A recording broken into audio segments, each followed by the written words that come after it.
Good morning बेटा।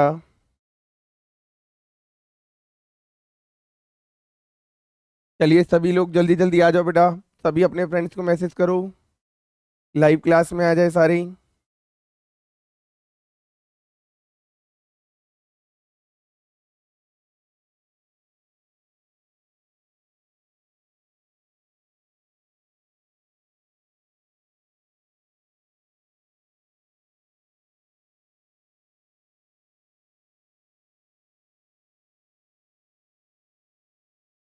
Good morning, नमस्ते बेटा।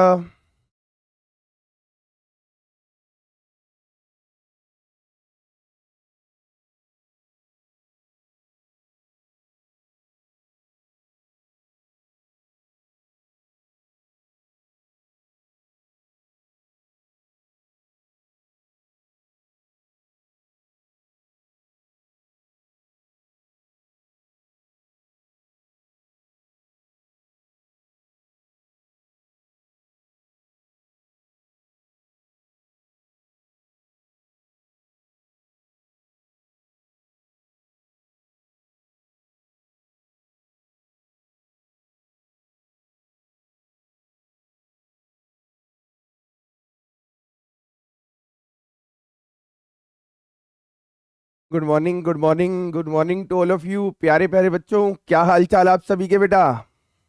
सब बढ़िया?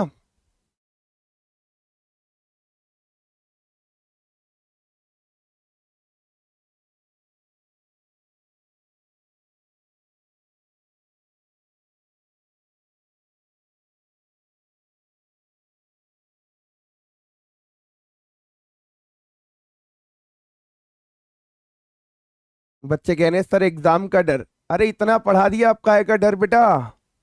स्कैनर आपने सॉल्व कर लिया है, मैंने अपने बुक्स के क्वेश्चन करा दिए, स्कैनर सॉल्व हो गया, स्टडी मटेरियल हो गया, एमसीक्यू का डिस्कशन चल रहा है। डर किस बात का बेटा?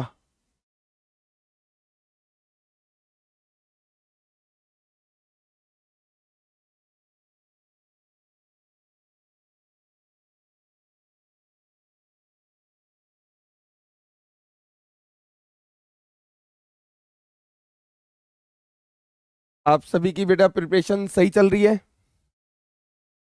देखो मैं तो अपने सब्जेक्ट से रिलेटेड ही बात करूंगा।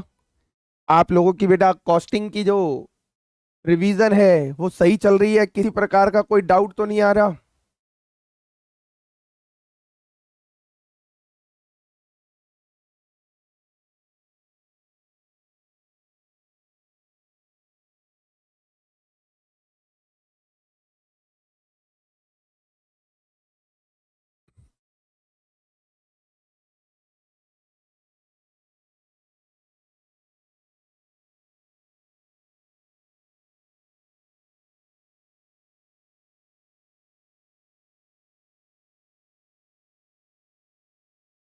गुड मॉर्निंग, नमस्कार टू ऑल ऑफ यू।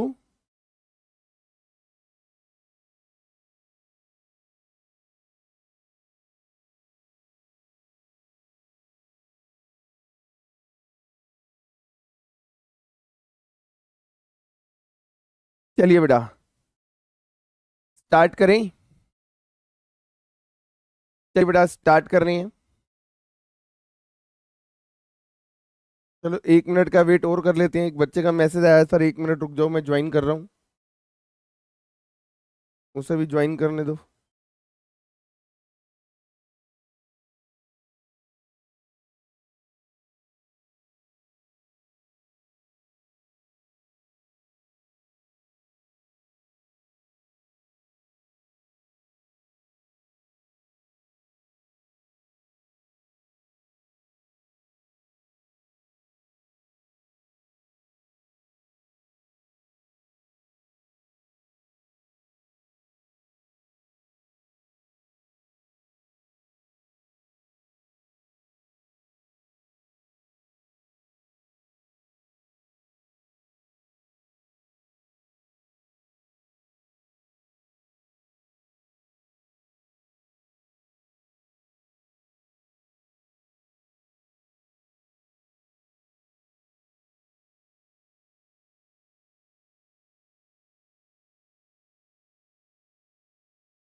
बाकी बच्चे कहाँ हैं? अभी तक सिर्फ 32 स्टूडेंट ही ऐड हुए हैं बेटा। बाकी बच्चे कहाँ हैं?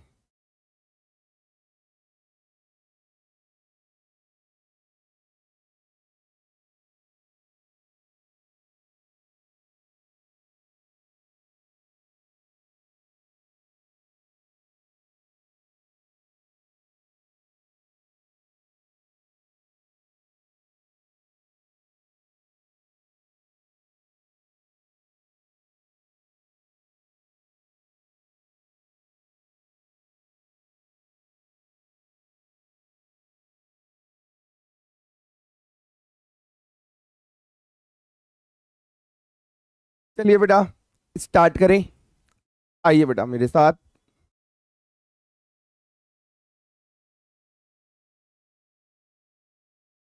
इसका मैं पीडीएफ आपको बेटा शेयर कर दूंगा। 75 क्वेश्चन मैं लेके आया हूं बेटा। 75 क्वेश्चन मैं लेके आया हूं बेटा। कहाँ पे? मटेरियल्स के लिए बेटा। सिर्फ इस मटेरियल चैप्टर में 75 एमसीक्यूज बेटा हम करेंगे यहाँ पे, जिसमें बेटा इसको हम दो पार्ट में करेंगे। पहला पार्ट यानी जो अभी क्लास चल रही है बेटा, इसके अंदर हम पहले 40 क्वेश्चन कवर अप करेंगे और 40 के बाद हम सेकंड सेशन स्टार्ट करेंगे। उसके अंदर रिमेनिंग 35 क्वेश्चन कंप्लीट करेंगे। तो फर्स्ट सेशन के अंदर बेटा सिर्फ 40 क्वेश्चन कवर अप करेंगे। इस 40 क्वेश्चन में बेटा आपके मटेरियल चैप्टर का सारा कॉन्सेप्ट रिवाइज हो जाएगा। तो चलिए बेटा स्टार्ट करते हैं। आइए क्वेश्चन नंबर बेटा 1 पे। क्वेश्चन नंबर 1 कह रहा है dash level of store inventory is maximum usage multiplied by maximum lead time. Usage का मतलब आप जानते हो बेटा कंजम्पशन होता है। तो maximum consumption into maximum lead time किसका फार्मूला होता है बेटा? सर रीऑर्डर लेवल का। बेटा रीऑर्डर लेवल निकालने के मैंने आपको अपनी रेगुलर क्लास के अंदर बेटा 3 फार्मूले बताए थे। 3 फार्मूले बताए थे बेटा मैंने आपको।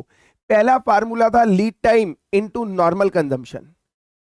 सेकंड था बेटा lead time into normal consumption plus safety stock. और तीसरा था बेटा maximum lead time into maximum consumption. और मैंने यहां पे बताया था बेटा, यहां पे अगर हम प्रैक्टिकल क्वेश्चन करने जा रहे हैं तो मेरे प्यारे बच्चों हमें ध्यान में रखना होता है, अगर लीड टाइम हमें डेज में दिया हुआ है तो हम कंजम्पशन जो लेंगे बेटा वो कौन सी लेंगे? Per day.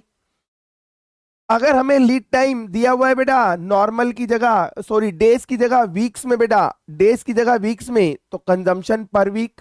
और इसी तरह लीड टाइम मंथ्स में दिया हुआ है तो कंजम्पशन पर मंथ हो जाएगा। तो बेटा यहां पर maximum usage into that is multiplied by maximum lead time किसका फार्मूला है बेटा? रीऑर्डर लेवल का। किसका फार्मूला है बेटा? Reorder level. तो इसका आंसर क्या है बेटा? Reorder level. सेकंड एमसीक्यू बेटा average stock level. Average stock level कह रहे हैं हम कैसे निकाल देंगे? कह रहे हैं average consumption, average consumption, average consumption into average reorder time. बेटा याद करो रीऑर्डर टाइम का, रीऑर्डर टाइम का मैंने मीनिंग बताया था बेटा, इसी को हम लीड टाइम भी बोलते हैं। इसी को लीड टाइम बोला जाता है बेटा। सप्लाई पीरियड या फिर रीऑर्डर पीरियड, ये क्या है? हमारे लीड टाइम है। तो average consumption into average lead time, क्या बेटा इससे हमारा एवरेज स्टॉक लेवल आता है? नहीं सर। एवरेज स्टॉक लेवल निकालने के बेटा 2 फार्मूले बताए थे मैंने, maximum stock plus minimum stock divided by 2, या फिर minimum stock plus half of EOQ. ये 2 फार्मूले बेटा हमने रेगुलर क्लास के अंदर अपने डिस्कस करे हुए हैं। तो बेटा दोनों में से हमें कोई भी फार्मूला दिखाई नहीं दे रहा, तो इसका मतलब ये जो फार्मूला हमारे को इस एमसीक्यू में दिया गया है ये क्या है बेटा? फॉल्स है बेटा। क्योंकि एवरेज स्टॉक निकालने के बेटा मेरे पास 2 फार्मूले हैं, maximum stock level plus minimum stock level divided by 2, second minimum stock level plus half of EOQ. आइए बेटा थर्ड क्वेश्चन क्या कह रहे हैं? कह रहा है a company by in lots of 6250 unit which is a 3 month supply. बेटा कंपनी कंपनी बाजार से लॉट में खरीद रही है। लॉट का मतलब मैंने आपको बताया था कि हम बाजार में गए और बाजार में सप्लायर कह रहा है कि आपको एक बार में कितना खरीदना पड़ेगा, 6250, क्योंकि 6250 यूनिट का एक बड़ा सा डिब्बा, बड़ा सा कार्टून, बड़ी सी पेटी आती है और सप्लायर कह रहा है हम इस पेटी को ओपन करके एक एक यूनिट नहीं बेचते, पूरी की पूरी पेटी बेचते हैं। तो अगर आपको लेना है तो ये पूरी पेटी ले जाओ, इसमें 6250 यूनिट है। अब कंपनी को तो बेटा, कंपनी को तो प्रोडक्शन करना है, कंपनी को गुड्स बनाकर बाजार में बेचना है, तभी तो कंपनी प्रॉफिट कमाएगी। तो कंपनी क्या करती है, समटाइम्स उस लॉट साइज को परचेज कर लेती है। अब यहां पे ये लॉट साइज जो कंपनी परचेज कर रही है, तो बेटा ये परचेज कंपनी क्या करती है, रॉ मटेरियल या finish goods? Sir company raw material purchase करती है और उसको प्रोसेस करके कन्वर्ट कर देती है किसमें, फिनिश गुड्स के अंदर। तो बेटा कंपनी परचेज कर रही है रॉ मटेरियल और ये रॉ मटेरियल परचेज हुआ है 6250, 3 मंथ सप्लाई, यानी हर 3-3 महीने पे सप्लाई आ रही है। यानी हम हर 3-3 महीने पे सप्लायर को ऑर्डर देते हैं और हमारे पास क्या होता है बेटा, हमारे पास क्या होता है, मटेरियल का डिलीवरी आ जाता है, सप्लाई आ जाती है। तो बेटा यहां से अगर हम 3 महीने में 6250 यूनिट कंज्यूम कर रहे हैं तो पूरे साल भर में कितना कंज्यूम्ड होगा बेटा, 6250 इंटू 4, 6250 इंटू 4 ये आ जाएगा बेटा मेरा 25,000। बेटा ये आ जाएगा मेरा 25,000। साथ साथ कह रहे हैं कॉस्ट पर यूनिट बता रहा है बेटा 2.4, ऑर्डरिंग कॉस्ट है बेटा मेरी 45। लो बेटा ए आ गया था हमारा 25,000, ordering cost 45, carrying cost percentage में दिया हुआ है और कुछ नहीं बता रखा, तो मान के चलेंगे बेटा गिवन परसेंटेज क्या है, एनुअल बेसिस पर है। कहीं नहीं लिखा हुआ ये एनुअल है या पर मंथ है, तो मान के चले बेटा ये क्या है, एनुअल है बेटा। और मैंने आपको बताया था जब भी आपको कैरिंग कॉस्ट परसेंटेज में गिवन होगा तो बेटा हम इसको मल्टीप्लाई करेंगे किससे, purchase cost of material per unit से। तो आप इस 15% को मल्टीप्लाई करोगे बेटा किससे, 2.4 से, और आपका कैरिंग कॉस्ट निकलकर आ जाएगा। देखो इन्होंने ये निकाल के दिखाया हुआ है। तो कैरिंग कॉस्ट आ गया बेटा purchase cost of material per unit into carrying cost का जो परसेंटेज दिया हुआ है। इनका भी ए आ गया 25,000 और इन्होंने क्या करा बेटा, अंडर रूट लगाने की जगह हाफ लिख दिया यहाँ पे। इस हाफ का मतलब अंडर रूट ही होता है। आप फार्मूले में जब पुट करोगे बेटा, आप अगर मेरे मेथड को लगाओगे तो फार्मूला लगेगा बेटा 2 इंटू ए है 25,000 इंटू ओ 45 डिवाइडेड बाय सी, और सी है बेटा 0.36। तो आप इसको जब आप सॉल्व करोगे तो ये आंसर आ जाएगा बेटा 2500 यूनिट। तो इसका आंसर है बेटा हमारा सी, सॉरी इसका आंसर है बेटा यहां पर ये बी, ये बी होगा बेटा, आंसर बी है कितना, 2500 यूनिट। आंसर हमारा बेटा बी है कितना, 2500 यूनिट बेटा। पहले बेटा इन 3 क्वेश्चन में जो मैंने कराए बेटा, आपको कोई डाउट है फटाफट मुझे रिप्लाई करो बेटा, फटाफट चैट बॉक्स में रिप्लाई करो।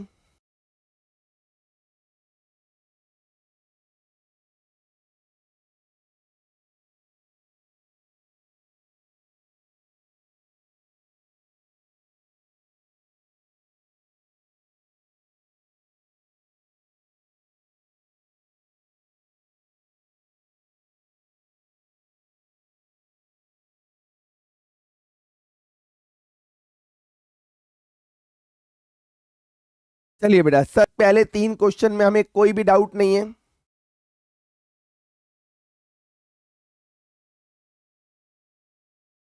आइए बेटा क्वेश्चन नंबर 4 पे चल रहे हैं अब हम। क्वेश्चन नंबर 4 बेटा, क्वेश्चन नंबर 4 कह रहा है the annual demand for an item is 3200 units. बेटा हमें एनुअल डिमांड दिया हुआ है और डिमांड वर्ड आते ही मैंने कहा था बेटा हमें क्या होना पड़ेगा, अलर्ट होना पड़ेगा, क्योंकि डिमांड कभी क्वेश्चन में मटेरियल की दी होती है और कभी फिनिश गुड्स की। तो बेटा यहाँ पे डिमांड दे दिया और डिमांड बता रहा है एक आइटम की है। अब ये आइटम रॉ मटेरियल है या फिनिश गुड्स है, इसके बारे में अभी तक कुछ भी हमारे पास क्लियर नहीं है। तो चलिए क्वेश्चन आगे पढ़ के देखते हैं बेटा। The unit cost is 6 and the inventory carrying cost is 25% per annum. लो बेटा, कैरिंग कॉस्ट परसेंटेज में दे दिया पर एनम, तो आपको पता है आप इसको मल्टीप्लाई करोगे किससे, यूनिट कॉस्ट ऑफ मटेरियल से। तो ये आपका सी आ गया, देखो यहाँ पे 6 × 25%, ये आ गया कितना 1.5 बेटा। If the cost of one procurement is ₹150, लो बेटा ऑर्डरिंग कॉस्ट आ गया 150। Determine time, determine the time between two consecutive order assuming procurement is eight EOQ. अब आपको कह रहा है अगर हम ईओक्यू को फॉलो करेंगे तो बताओ बेटा, दो ऑर्डर के बीच में, दो कॉन्सिक्यूटिव यानी लगातार जो दो ऑर्डर दे रहे हो उसके बीच में कितना टाइम गैप होगा। तो बेटा यहां पे अब हमारे को ईओक्यू निकालना है, क्योंकि क्वेश्चन ने बोला ईओक्यू बेस्ड है। तो ईओक्यू निकालने के लिए मेरे बच्चों फार्मूला होता है अंडर रूट में 2 × A × O डिवाइडेड बाई सी। अब मेरे पास सी तो है बेटा, सी भी है मेरे पास, ओ भी है, ए नहीं है।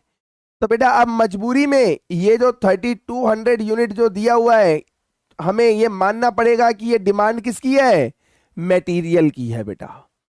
क्योंकि क्वेश्चन में कहीं कुछ भी क्लैरिफिकेशन नहीं है बेटा कि ये रॉ मटेरियल है या फिनिश गुड्स है। तो जहां कुछ भी क्वेश्चन में क्लैरिफाई ना हो तो हम अजम्पशन भी ले सकते हैं बेटा। तो देन हमने यहां अज्यूम्ड कर लिया कि ये जो डिमांड है किसकी है, रॉ मटेरियल की है। और रॉ मटेरियल की डिमांड ही मैंने बताया था बेटा किसके इक्वल होती है, एनुअल रिक्वायरमेंट के इक्वल्स होती है। याद करो बेटा, रेगुलर क्लास में मैंने वो क्वेश्चन कराया था, कौन सा वाला बेटा, वो गार्डनर वाला जो सुपर ग्रो और हमारा नेचर ऑन्स वाला क्वेश्चन कराया था। क्वेश्चन नंबर आई थिंक 6 था बेटा मटेरियल का। तो वहां पर भी जो डिमांड वर्ड था वो रिप्रेजेंट किसको कर रहा था बेटा, किसको कर रहा था, मटेरियल को कर रहा था।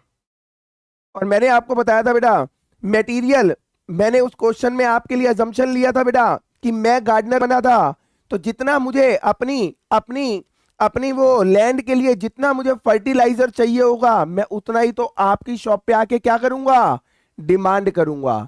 यानी मेरे को अपने खेतों में फसल उगाने के लिए जितना फर्टिलाइजर रिक्वायर्ड है उतनी ही डिमांड करूंगा। तो फर्टिलाइजर क्या था बेटा, यहाँ पे मेरा मटेरियल था, क्योंकि मैं फर्टिलाइजर डाल के खेतों से क्या उगाता हूं बेटा, क्रॉप्स ग्रो करता हूं।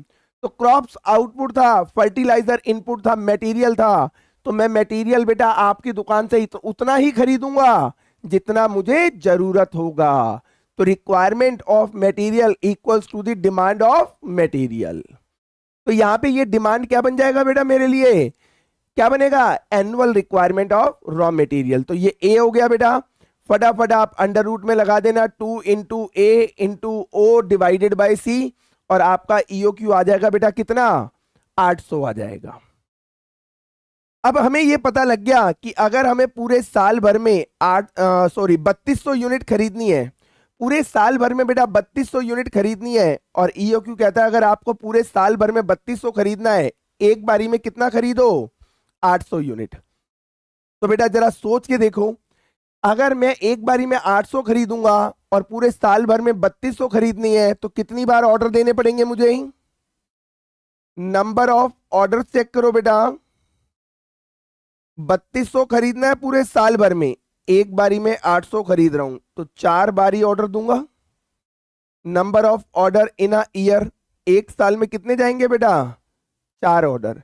अगर मुझे टाइम गैप निकालना है, और मान लो बेटा इन्होंने मंथ में निकाला है, तो हमारा फार्मूला मैंने लिखवाया था बेटा 12 month divided by number of order to be place in a year. तो पूरे साल भर में, पूरे 12 महीने में 4 ऑर्डर देने हैं, तो बेटा ऑन एन एवरेज हर एक ऑर्डर कितने टाइम गैप पे जाएगा, 3 मंथ्स के ऊपर। तो दो ऑर्डर के बीच में टाइम गैप कितना आ गया बच्चों, 3 मंथ आ गया। बताइए बेटा इस क्वेश्चन में कोई दिक्कत परेशानी।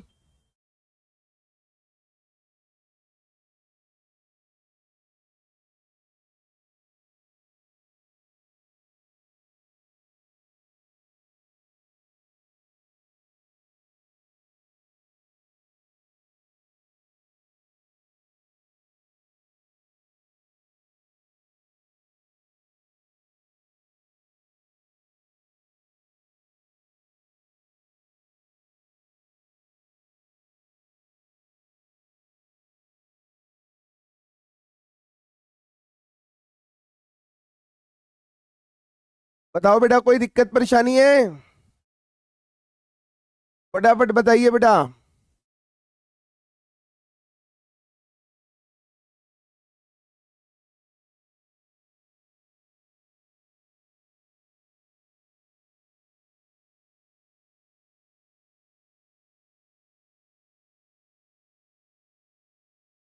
नहीं सर, कोई दिक्कत परेशानी नहीं है। आइए बेटा, क्वेश्चन नंबर 5 पे आइए। क्वेश्चन नंबर 5 बेटा, opening stock, closing stock and purchase of material were respectively 10,000, 16,000, 84,000 during the production period. Compute inventory turnover ratio. बेटा इन्वेंट्री टर्नओवर रेशो निकालने का बेटा फार्मूला होता है raw material consumed divided by average stock या average inventory. तो बेटा हमारे को ये जो इसने बोला है कि इन्वेंट्री टर्नओवर रेशो निकालो, इसके लिए दो चीजें चाहिए बेटा, रॉ मटेरियल कंज्यूम्ड और दूसरा एवरेज इन्वेंट्री। तो बेटा रॉ मटेरियल कंज्यूम्ड कैसे निकलता है? Opening stock plus purchase minus closing stock. तो लो बेटा, ओपनिंग स्टॉक है कितना? 10,000 plus purchase 84,000 minus closing stock 16,000। लो बेटा, यहां से रॉ मटेरियल कंज्यूम्ड आ गया कितना? 78,000। फिर साथ साथ एवरेज इन्वेंट्री या एवरेज स्टॉक, तो opening stock plus closing stock divided by 2। और इसके बाद इन्वेंट्री टर्नओवर रेशो का बेटा फार्मूला होता है raw material consumed divided by average stock. तो यही करा है बेटा, यहाँ पे 78,000 रॉ मटेरियल कंज्यूम था, एवरेज स्टॉक था बेटा 13,000। तो ये आंसर आ गया बेटा हमारा 6 टाइम। तो बस ये फार्मूला याद रखना बेटा कि हमारा इन्वेंट्री टर्नओवर रेशो निकालने का फार्मूला होगा raw material consume divided by average stock. आइए बेटा नेक्स्ट एमसीक्यू की तरफ चलें। कह रहा है in a factory the monthly requirement of material. लो बेटा, मंथली रिक्वायरमेंट बता रहा है ऑफ अ मटेरियल 20,000। तो बेटा यहां पर मंथली 20,000 है, तो एनुअली करने के लिए 12 से मल्टीप्लाई करो। देखो ये आ गया 2,40,000। तो हमारा ए निकल के आ गया बेटा 2,40,000। ऑर्डरिंग कॉस्ट बता रहा है 225। तो लो बेटा, ऑर्डरिंग कॉस्ट हो गया 225 रुपए पर ऑर्डर। परचेज प्राइस बता रहा है बेटा कितना? 20 रुपए है। और हमारा carrying cost, annual carrying cost बेटा देखो ये परसेंटेज में गिवन है और ऑलरेडी एनुअल है, तो सीधा सिंपली मल्टीप्लाई करेंगे किससे? परचेज प्राइस से। तो देखो इन्होंने भी यही करा, 20 परचेज प्राइस को बेटा 15 से मल्टीप्लाई करा 15% से, तो कैरिंग कॉस्ट आ गया 3। और इन्होंने ईओक्यू के फार्मूले को पुट करके ईओक्यू निकाल दिया बेटा कितना? 6,000। और इन्होंने हमसे पूछा भी था इकोनॉमिक ऑर्डर क्वांटिटी कितना है, तो आंसर इज 6,000। तो आंसर है बेटा इसका सी, कितना? 6,000 बेटा। आइए नेक्स्ट हमारा एमसीक्यू की तरफ चलें।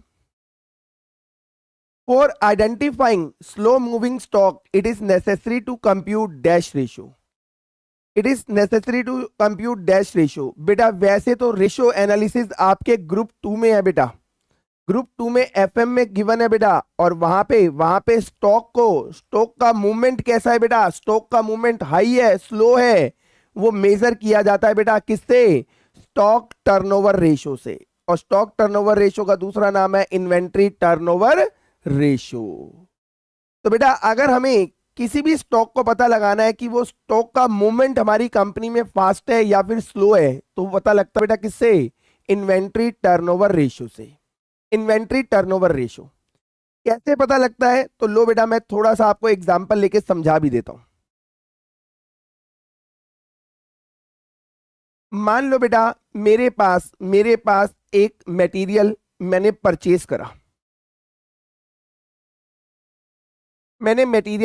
करा, ये मेरा मटेरियल मेरे पास, मान लो इसका ओपनिंग स्टॉक कुछ था ही नहीं। ये वो मटेरियल है बेटा जो कभी कभी यूज होता है, तो ओपनिंग स्टॉक था ही नहीं। मैंने 50,000 रुपए का परचेज कर लिया, लेकिन इसमें से भी क्लोजिंग स्टॉक मेरा बच गया कितने का? 40,000 रुपए का। तो इसका मतलब बेटा मेरा रॉ मटेरियल कंज्यूम्ड कितना हुआ? सर आपने 50 का खरीदा, 40 का बच गया, तो इसका मतलब कंज्यूम्ड कितना हुआ है? 10,000 रुपए का। अब जरा यहां से इन्वेंट्री टर्नओवर रेशो निकालो बेटा, आईटीआर निकालो बेटा, इन्वेंट्री टर्नओवर रेशो। अब कई बच्चे इसको इनकम टैक्स रिटर्न पढ़ेंगे, नलायक। इनकम टैक्स रिटर्न टैक्स में होता है, मैं टैक्स नहीं क्या पढ़ा रहा हूं, कॉस्टिंग पढ़ा रहा हूं। तो क्या ये इन्वेंट्री टर्नओवर रेशियो। आईटीआर निकाला बेटा, raw material consumed 10,000 divided by average stock. Average stock कैसे निकालते हैं? Opening plus closing divided by 2, तो ये आ जाएगा 20,000 बेटा। ये निकाल दिया बेटा, ओपनिंग नील था, क्लोजिंग 40,000, तो नील प्लस 40,000 डिवाइडेड बाय 2 कितना? 20,000। तो ये आ रहा है बेटा कितना? 0.5 times, 0.5 times. On the other hand जरा सोच के देखो, जो मेरा रेगुलर मटेरियल होगा बेटा, रेगुलर मटेरियल का तो मैं कुछ ओपनिंग स्टॉक भी होगा मेरे पास। मान लो ओपनिंग स्टॉक पड़ा हुआ था 30,000 का। अब ये रेगुलर मटेरियल है बेटा, रोज मेरा यूज हो रहा है प्रोडक्शन में, तो डेली कंज्यूम्ड होगा, और डेली कंज्यूम्ड होगा तो हमारे गोडाउन से स्टॉक खाली भी होगा, खाली भी होगा तो फटाफट क्या करना पड़ेगा? परचेज भी करना पड़ेगा। फिर परचेज होके मटेरियल गोडाउन में आएगा और डेली डेली मटेरियल कंज्यूम होता चला जाएगा, फिर खत्म होगा, फिर परचेज, फिर खत्म, फिर परचेज, ये कहानी चलती रहेगी। तो बेटा यहां पे हमारा परचेज ज्यादा होगा क्योंकि पूरे साल भर यही मटेरियल यूज होना है। डेली मटेरियल कंज्यूम्ड करेंगे तो डेली जब मटेरियल कंज्यूम्ड होगा तो परचेज भी करना पड़ेगा। तो पूरे साल भर में जितना कंज्यूम्ड हो रहा है बेटा, उतना तो हमें क्या करना पड़ेगा? परचेज भी करना पड़ेगा। मान लो बेटा हमने परचेज कर लिया कितने का? मान लो 2 लाख रुपए का, और इसमें से क्लोजिंग स्टॉक बच गया बेटा मान लो कितना? 50,000 रुपए। तो बेटा यहां से रॉ मटेरियल कंज्यूम्ड कितना हुआ?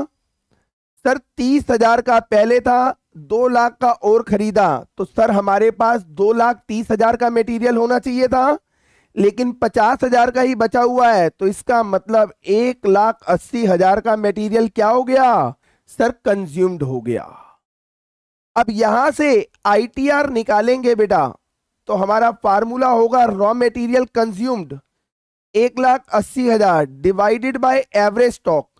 अब एवरेज स्टॉक के लिए कैसे करते हैं? Opening stock plus closing stock divided by 2, तो दोनों को ऐड करके 2 से डिवाइड करोगे, ये आएगा 40,000। तो 1,80,000 डिवाइडेड बाय 40,000, ये आएगा बेटा 4.5। ये आ गया बेटा 4.5। अब आप खुद देखो बेटा, अब आप खुद देखो, जो रेगुलर मटेरियल है वो क्या होता है बेटा? फ्रीक्वेंटली फास्टली यूज होता है, तो उसका देखो आईटीआर ज्यादा है। और जो कभी कभी मटेरियल यूज होता है तो उसका हमारा जो मूविंग है फ्रीक्वेंसी है वो क्या होती है? कम होती है। देखो वो कितनी है? 0.5 है।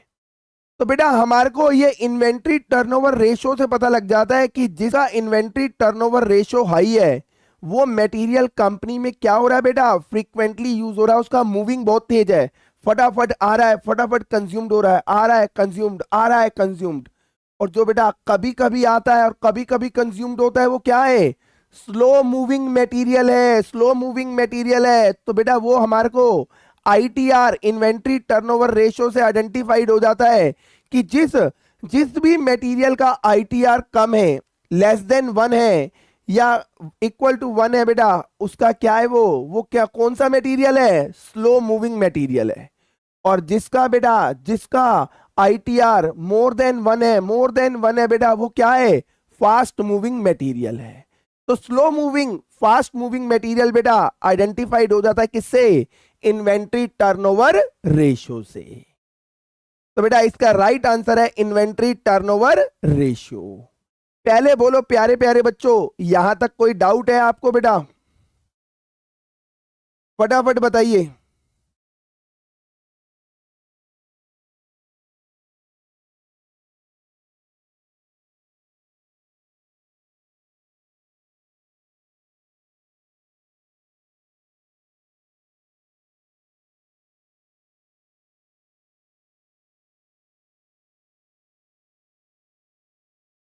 नहीं सर, कोई दिक्कत नहीं है सर हमारे को। आइए बेटा नेक्स्ट क्वेश्चन की तरफ, नेक्स्ट क्वेश्चन की तरफ बेटा, यहाँ पे जरा ध्यान से बेटा, यहाँ पे कह रहा है store laser show quantity and value of stores that is material, true या फॉल्स। तो बेटा पहले समझना पड़ेगा स्टोर लेजर किसे कहते हैं। तो बेटा स्टोर लेजर और बिन कार्ड, मैं दो चीजें आपको एक साथ समझा रहा हूं बेटा। मैं आपको दो चीजें समझाऊंगा बेटा, एक समझाऊंगा मैं आपको बिन कार्ड,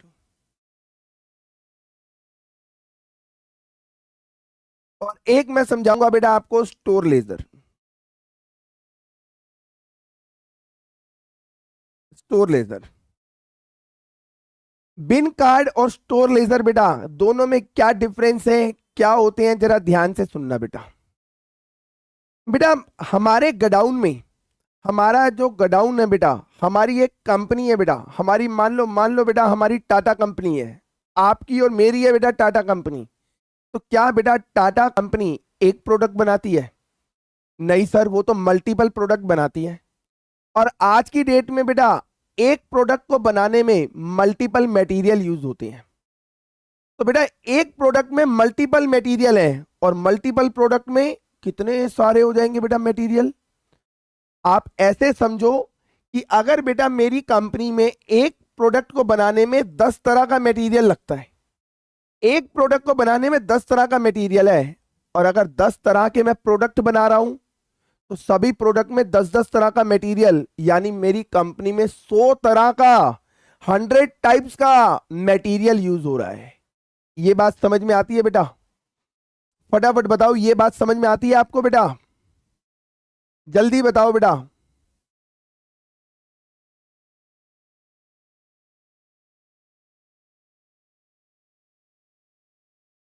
मैं वेट कर रहा हूं बेटा, आपके रिप्लाई का मैं वेट कर रहा हूं, जल्दी जल्दी बताएंगे।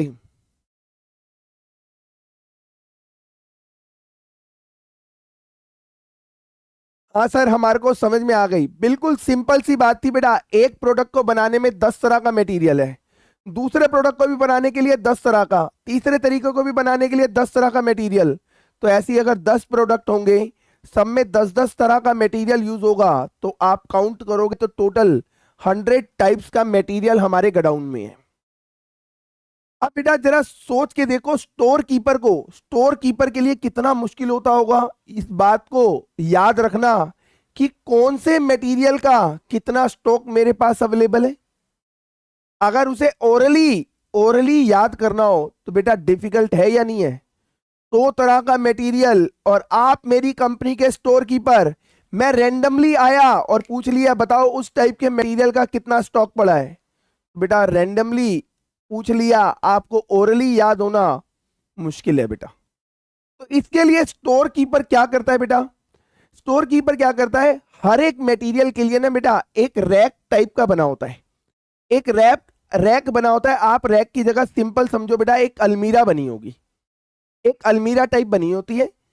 अब स्टोर कीपर क्या करता है, जैसे ही उसमें मटेरियल आता है तो क्या करेगा बेटा, वो क्या करता है, स्टोर कीपर बहुत समझदारी से काम करता है। हर एक रैक के ऊपर, अलमीरा के ऊपर ना एक क्या करता है, एक बेटा चिट चिपका देता है, एक चिट चिपका देगा, एक क्या करेगा, पेपर लटका देगा उसके ऊपर, कार्डबोर्ड के साथ एक पेपर अटैच करके लटका देगा। और जैसे ही मटेरियल आएगा तो गिन के उसके अंदर रखेगा अलमीरा में, और प्लस कर देगा कि प्लस इतना मटेरियल आ गया। जब इशू करेगा तो माइनस कर देगा, और बाद में क्या करेगा, नेट लिख देगा कि कितना क्वांटिटी इस अलमीरा के अंदर मटेरियल का पड़ा हुआ है। इससे होगा क्या बेटा, हर तरह का मटेरियल, जितने भी टाइप का मटेरियल है, सबके बाहर एक क्या लगा होगा बेटा, कार्डबोर्ड और उसके साथ पेपर, और उसके ऊपर स्टोर कीपर ने हर टाइम क्या करी होगी, एंट्री। जो भी मटेरियल आया उसको प्लस, जो इशू हुआ उसका माइनस। इससे अगर हम उसके पास कभी भी जाएं और पूछें स्टोर कीपर हमें उस पर्टिकुलर टाइप के मटेरियल का स्टॉक बताओ, तो वो फटाफट बिन कार्ड, मैंने वर्ड यूज कर लिया बिन कार्ड बेटा, ये जो ध्यान से सुनना, ये जो उसने कार्डबोर्ड और पेपर जिसमें वो लिख रहा था कि कितना स्टॉक आया, कितना इशू हो गया, कितना बैलेंस बचा, इसको बोला जाता है बेटा बिन कार्ड। इसको क्या बोलेंगे, बिन कार्ड बोलेंगे बेटा। अब स्टोर कीपर कर क्या रहा है मेरे बच्चों, ध्यान से सुनना। कितना माल आया, कितनी क्वांटिटी आई, प्लस कितनी क्वांटिटी इशू हो गई, माइनस कितना स्टॉक की क्वांटिटी बच गया, बैलेंस लिख रहा है। वो यहां पर क्वांटिटी क्वांटिटी का खेल खेलता है स्टोर कीपर, किसमें, बिन कार्ड के अंदर। इससे उसको हेल्प मिलती है कि अगर कोई भी सीनियर आके उससे पूछे कि पर्टिकुलर टाइप के मटेरियल का स्टॉक कितना है, तो स्टोर कीपर तुरंत जाएगा, बिन कार्ड को देख के बता देगा सर इतना स्टॉक पड़ा हुआ है। इससे स्टोर कीपर को एक और चीज में हेल्प मिलती है बेटा, स्टोर कीपर को इन्फॉर्म करना होता है परचेज डिपार्टमेंट को कि मटेरियल परचेज कर लो। और वो कब करेगा, जब ROL री ऑर्डर लेवल क्वांटिटी उसके बिन कार्ड पे आ जाएगी। मींस सुनना मेरे प्यारे बच्चों, री ऑर्डर लेवल, मान लो एक पर्टिकुलर मटेरियल ए की बात कर रहा हूं, पर्टिकुलर मटेरियल ए का री ऑर्डर लेवल है बेटा 2000।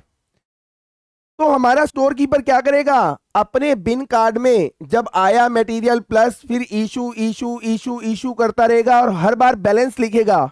तो जैसे ही बैलेंस 2000 बचेगा मटेरियल का, तो वो री ऑर्डर लेवल है, री ऑर्डर लेवल वो उस टाइम पे क्या करेगा, परचेज डिपार्टमेंट को इन्फॉर्म करेगा कि आप ये वाला मटेरियल क्या करो, परचेज कर लो।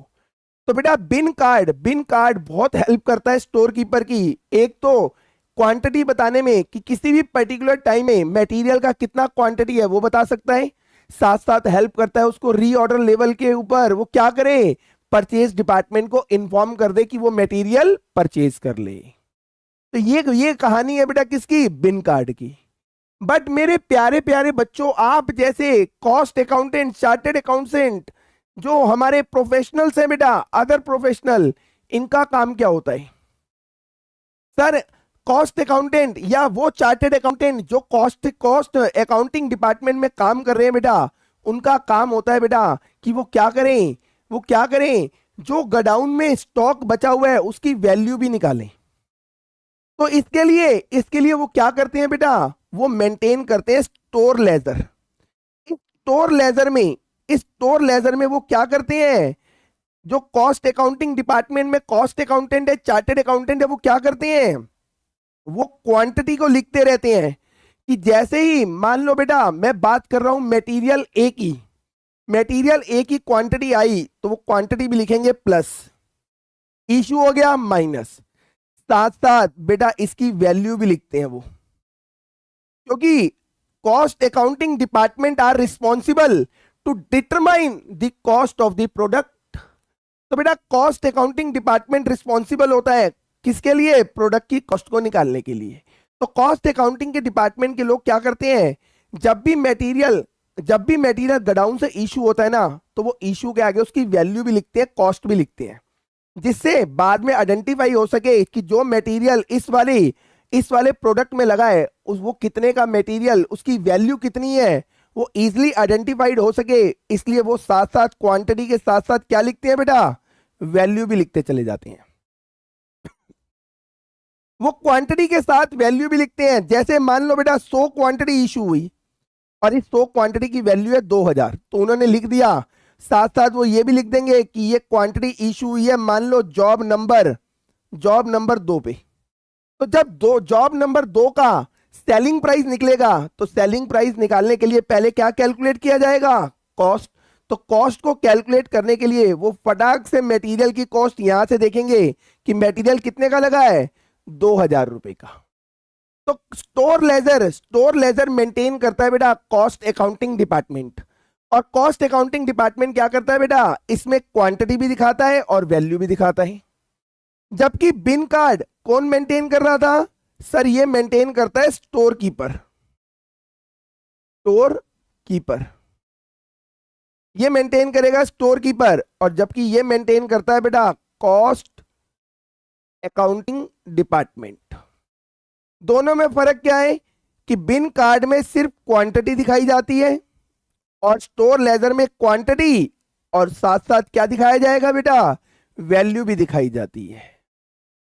तो यहां पे ये बात कर रहे हैं स्टोर लेजर की। Store laser show quantity and value of store that is material.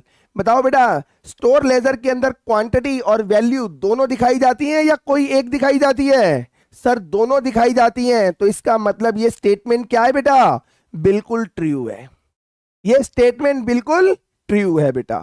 Reason मैंने बताया बेटा, बिन कार्ड मेंटेन होता है कहां पे, स्टोर में। कौन मेंटेन करता है, store keeper. Store laser maintain होता है कहां पे, कॉस्ट अकाउंटिंग डिपार्टमेंट में। कौन करता है, मेनली बेटा कॉस्ट अकाउंटिंग डिपार्टमेंट के अंदर मेनली कॉस्ट अकाउंटेंट होते हैं। हाँ, एक दो चार्टेड अकाउंटेंट भी हो सकते हैं जो कॉस्टिंग की फील्ड में काम कर रहे हैं, बट मेनली कॉस्ट अकाउंटेंट होते हैं। तो ये स्टोर लेजर मेंटेन कौन करता है बेटा, कॉस्ट अकाउंटेंट्स करते हैं। And they are responsible to determine the cost of the product. तो बेटा जब उन्हें प्रोडक्ट की कॉस्ट निकालनी होगी, तो जो मटेरियल प्रोडक्ट में लगा है वो मटेरियल की कॉस्ट कितनी है, वो इजीली अपने स्टोर लेजर से आइडेंटिफाइड कर लेते हैं, जिससे प्रोडक्ट की कॉस्ट निकालते समय उन्हें कोई दिक्कत परेशानी नहीं होती है। बोल बेटा, क्वेश्चन नंबर 8 तक आपको कोई डाउट है बेटा, फटाफट बताएं, मैं आपके रिप्लाई का बेटा वेट कर रहा हूं।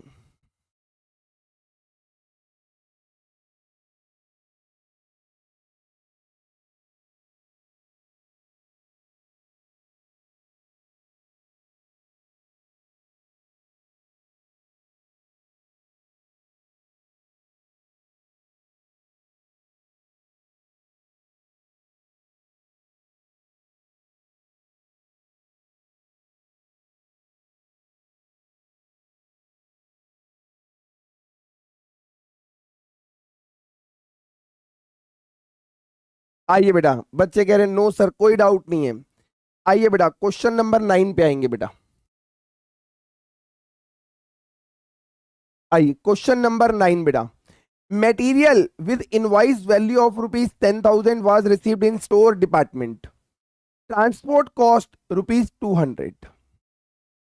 अब बेटा जरा ध्यान से सुनना, मैंने क्या करा, सपोज करो बेटा आप और मैं बाजार गए, आप और मैं मार्केट गए, मटेरियल खरीदा, 10,000 रुपए का बिल बना, हमने दुकानदार को 10,000 रुपए दिए, मटेरियल ले लिया, और वहां से एक ट्रांसपोर्टर को बुलाया और बोला ये क्या करो, हमारी कंपनी में छोड़ दो, हमारी फैक्ट्री में छोड़ दो। तो उसने कहा सर ट्रांसपोर्टेशन चार्जेस 200 रुपए लगेगा। मैंने कहा ले बेटा तू भी 200 रुपए पकड़ ले। तो जरा ध्यान से देखो, सप्लायर को जब हमने मटेरियल खरीदा कितने पैसे दिए थे, 10,000, तो जेब से 10,000 गए थे। ट्रांसपोर्टर ने 200 मांगे, जेब से निकाले, तुरंत गिन के पकड़ा दिए, 200 रुपए ये चले गए, जेब से अभी तक कितना पैसा चला गया, 10,200 रुपए। अब बेटा ट्रांसपोर्टर जब वो मटेरियल लेके आ रहा था ना फैक्ट्री में, तो बेटा हमारा हमारा ये मटेरियल कोई हम पहली बार काम कर रहे हैं क्या, फैक्ट्री में प्रोडक्शन पहली बार हो रहा है, नहीं, रोज प्रोडक्शन होता है। तो ये मटेरियल कोई हम पहली बार तो खरीद नहीं रहे, हमने पहले भी खरीदा होगा बहुत बार। तो इस बार जब खरीदा ना, तो हमें पहले से ही पता होगा कि ये जो ट्रांसपोर्टर मटेरियल लेके जा रहा है ना, इसमें से कुछ मटेरियल लीक भी कर जाएगा, कुछ मटेरियल डैमेज भी कर जाएगा, और ये लीकेज और डैमेज हम चाहकर भी रोक नहीं पाते हैं, क्योंकि बेटा ये क्या है, नॉर्मल लॉस है।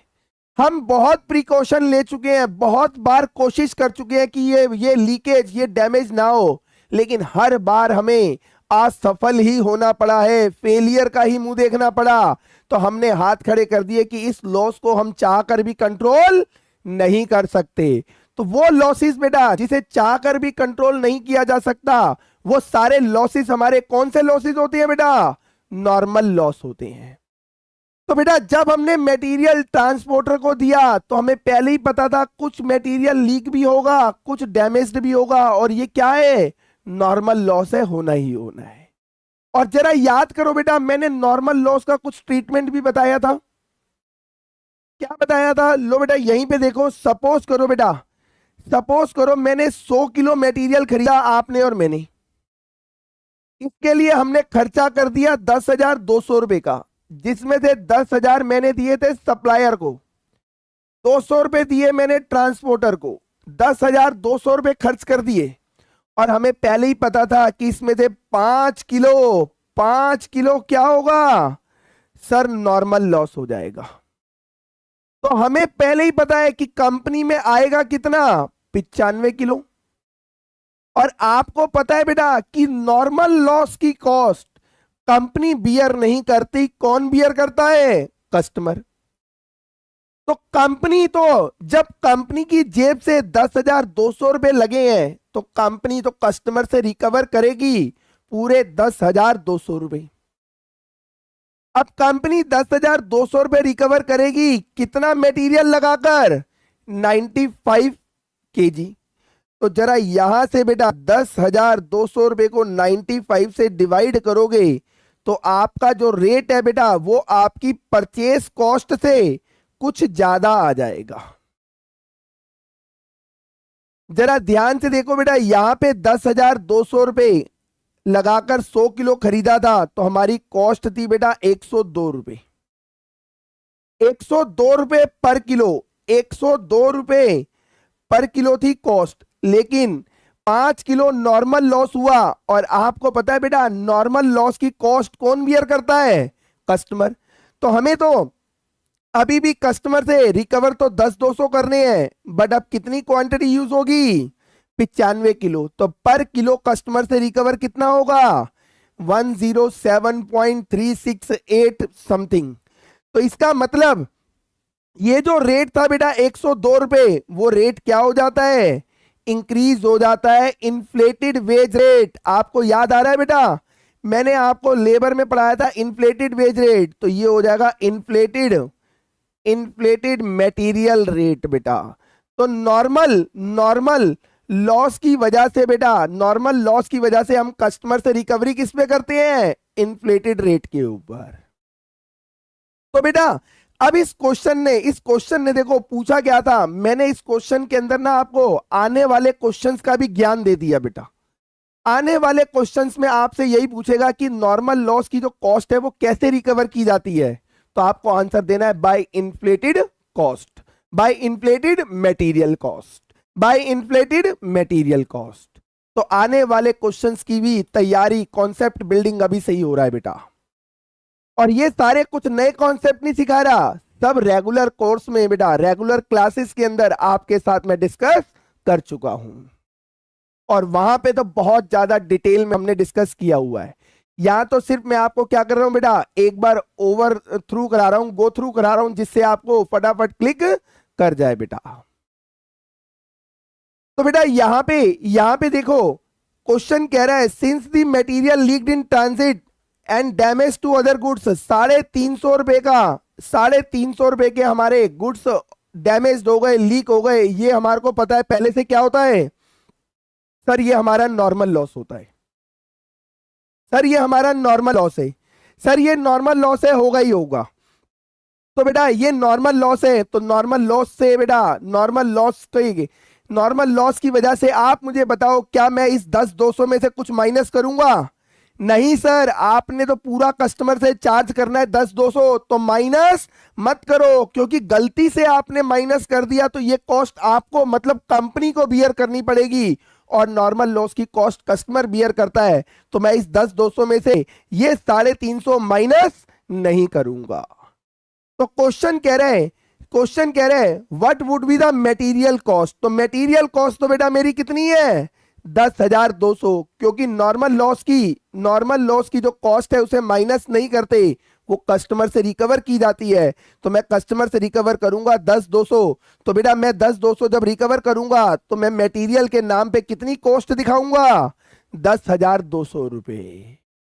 बोलो बेटा यहां तक कोई दिक्कत परेशानी है? यही सारा लॉजिक बेटा आपको कॉस्ट अकाउंटिंग स्टैंडर्ड्स के अंदर भी बताया गया है। मटेरियल मटेरियल का जो कॉस्ट अकाउंटिंग स्टैंडर्ड है उसमें बताया गया है बेटा। तो ये सारी बातें जो कॉस्ट अकाउंटिंग स्टैंडर्ड्स के, वो ऑलरेडी बेटा हम अपनी रेगुलर क्लासेस के अंदर हर चैप्टर में कहीं ना कहीं आपके साथ डिस्कस कर चुके हैं बेटा। बोलो यहां तक कोई दिक्कत परेशानी?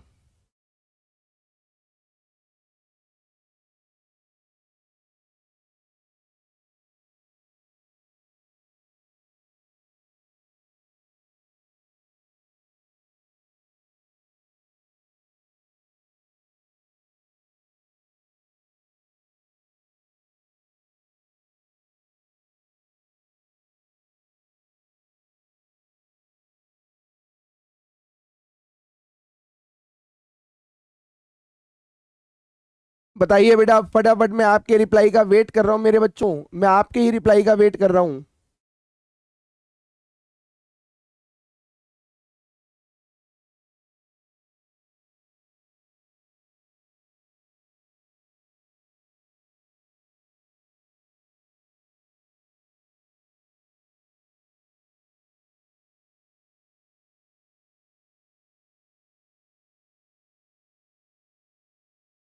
नहीं सर, कोई डाउट नहीं है। आइए बेटा क्वेश्चन नंबर 10 पे अब हम आ रहे हैं बेटा। कह रहा है ₹3,000 and ₹60,000 are return of raw material and finish goods respectively for obsolescence. लो बेटा, ऑब्सिलेंस, ऑब्सिलेंस का मतलब क्या होता है बेटा, पहले इसको समझना पड़ेगा। ऑब्सिलेंस का मतलब बेटा कि अब हमारी मार्केट के अंदर, बाजार के अंदर बेटा नई टेक्नोलॉजी आ चुकी है। जब नई टेक्नोलॉजी आ गई मींस नया मटेरियल आ गया, नया मटेरियल आ गया, नए नए प्रोडक्ट आ गए, मींस नई टेक्नोलॉजी के साथ प्रोडक्ट डेवलपमेंट हो गया, मटेरियल डेवलपमेंट हो गया। तो बेटा हमारा जो पुराना मटेरियल पड़ा हुआ था, जो पड़े हुए थे, आप बताओ टेक्नोलॉजिकल चेंज की वजह से, टेक्नोलॉजिकल चेंज की वजह से क्या बेटा वो यूज होंगे? हम कंफ्यूज हो रहे हैं। लो बेटा मैं आपको एग्जांपल देता हूं। मेरी मेरी बेटा टीवी की शॉप है, मेरी टीवी की शॉप है। और आपने देखा होगा बेटा पहले जमाने में वो बड़े बड़े टीवी चलते थे, और उसके बाद टेक्नोलॉजी में चेंज आया। आजकल क्या आ गए, स्लिम फिट एलईडी आ गए बेटा। और पहले वो बड़े बड़े टीवी चलते थे, आज एकदम स्लिम फिट। अब मेरी दुकान में बेटा, मेरी दुकान में वो बड़े बड़े टीवी का आज भी स्टॉक पड़ा हुआ है, वो बड़े बड़े टीवी का आज भी स्टॉक पड़ा हुआ है। बट टेक्नोलॉजी चेंज की वजह से बड़े टीवी आज कन्वर्ट हो गए किसमें सर, स्लिम फिट में। एलईडी आ गया स्लिम फिट। अब आप बताओ जो मेरी दुकान में बड़े बड़े टीवी पड़े हैं, क्या वो अब सेल हो सकते हैं? बोलो, क्या वो सेल हो सकते हैं? फटाफट बताओ, मैं वेट कर रहा हूं बेटा।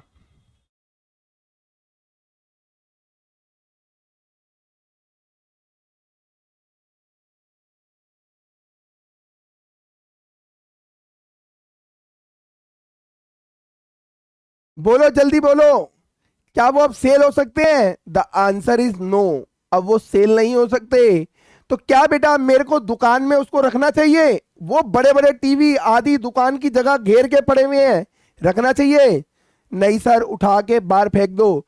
अब तो सर वो सेल नहीं होंगे, उठा के क्या करो, बाहर फेंक दो।